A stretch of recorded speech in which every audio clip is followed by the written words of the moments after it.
Genesis chapter 1. In the beginning, God created the heavens and the earth. Now the earth was formless and empty. Darkness was over the surface of the deep, and the Spirit of God was hovering over the waters. And God said, "Let there be light." And there was light. God saw that the light was good, and He separated the light from the darkness. God called the light day, and the darkness He called night. And there was evening, and there was morning, the first day. And God said, "Let there be a vault between the waters, to separate water from water." So God made the vault, and separated the water under the vault from the water above it. And it was so. God called the vault sky, and there was evening, and there was morning, the second day.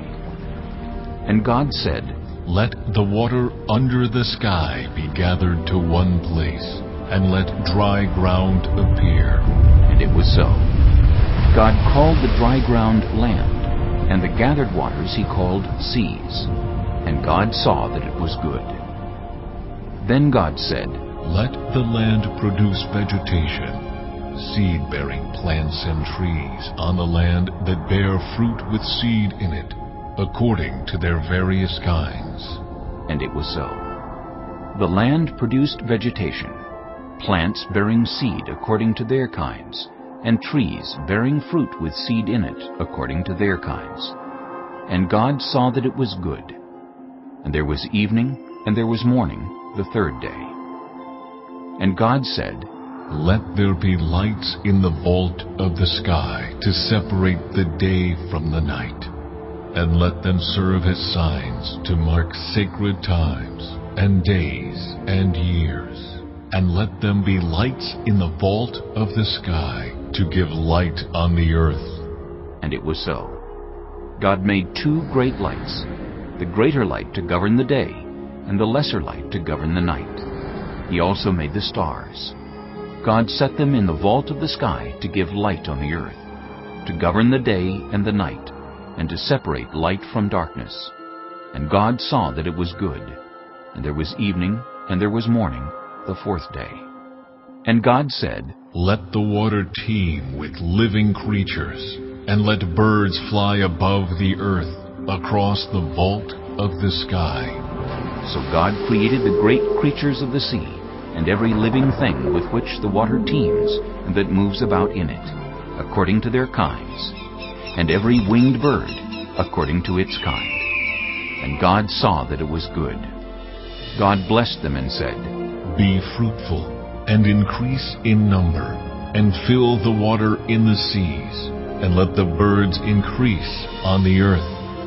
And there was evening, and there was morning, the fifth day. And God said, "Let the land produce living creatures according to their kinds, the livestock, the creatures that move along the ground, and the wild animals, each according to its kind." And it was so. God made the wild animals according to their kinds, the livestock according to their kinds, and all the creatures that move along the ground according to their kinds. And God saw that it was good. Then God said, "Let us make mankind in our image, in our likeness, so that they may rule over the fish in the sea, and the birds in the sky, over the livestock, and all the wild animals, and over all the creatures that move along the ground." So God created mankind in His own image. In the image of God He created them. Male and female He created them.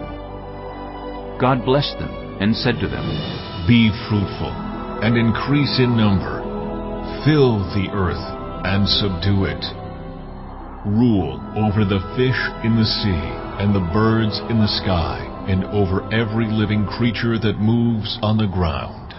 Then God said, "I give you every seed-bearing plant on the face of the whole earth, and every tree that has fruit with seed in it. They will be yours for food. And to all the beasts of the earth, and all the birds in the sky, and all the creatures that move along the ground, everything that has the breath of life in it, I give every green plant for food." And it was so. God saw all that he had made, and it was very good. And there was evening, and there was morning, the sixth day. Chapter 2. Thus the heavens and the earth were completed in all their vast array. By the seventh day God had finished the work he had been doing. So on the seventh day he rested from all his work. Then God blessed the seventh day and made it holy, because on it he rested from all the work of creating that he had done. This is the account of the heavens and the earth when they were created, when the Lord God made the earth and the heavens. Now no shrub had yet appeared on the earth, and no plant had yet sprung up, for the Lord God had not sent rain on the earth, and there was no one to work the ground. But streams came up from the earth and watered the whole surface of the ground. Then the Lord God formed a man from the dust of the ground, and breathed into his nostrils the breath of life, and the man became a living being. Now the Lord God had planted a garden in the east, in Eden, and there he put the man he had formed. The Lord God made all kinds of trees grow out of the ground, trees that were pleasing to the eye and good for food. In the middle of the garden were the tree of life and the tree of the knowledge of good and evil. A river watering the garden flowed from Eden. From there it was separated into 4 headwaters. The name of the first is the Pishon. It winds through the entire land of Havilah, where there is gold. The gold of that land is good. Aromatic resin and onyx are also there. The name of the second river is the Gihon. It winds through the entire land of Cush. The name of the third river is the Tigris. It runs along the east side of Asher. And the fourth river is the Euphrates. The Lord God took the man and put him in the Garden of Eden to work it and take care of it. And the Lord God commanded the man, "You are free to eat from any tree in the garden, but you must not eat from the tree of the knowledge of good and evil. For when you eat from it, you will certainly die." The Lord God said, "It is not good for the man to be alone. I will make a helper suitable for him." Now the Lord God had formed out of the ground all the wild animals and all the birds in the sky. He brought them to the man to see what he would name them, and whatever the man called each living creature, that was its name. So the man gave names to all the livestock, the birds in the sky, and all the wild animals. But for Adam no suitable helper was found. So the Lord God caused the man to fall into a deep sleep. And while he was sleeping, he took one of the man's ribs, and then closed up the place with flesh. Then the Lord God made a woman from the rib he had taken out of the man, and he brought her to the man. The man said, "This is now bone of my bones, and flesh of my flesh.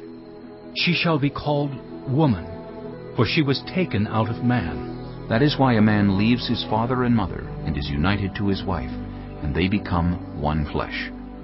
Adam and his wife were both naked, and they felt no shame. Chapter 3. Now the serpent was more crafty than any of the wild animals the Lord God had made. He said to the woman, "Did God really say, 'You must not eat from any tree in the garden'?" The woman said to the serpent, "We may eat fruit from the trees in the garden, but God did say, 'You must not eat fruit from the tree that is in the middle of the garden, and you must not touch it, or you will die.'"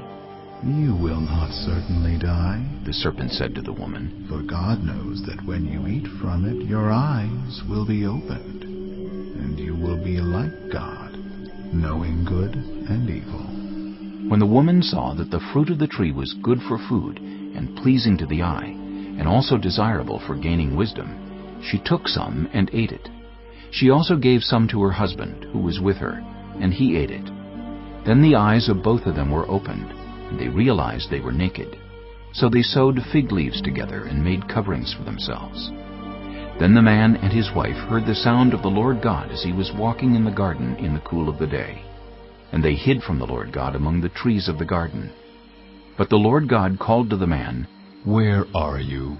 He answered, "I heard you in the garden, and I was afraid, because I was naked.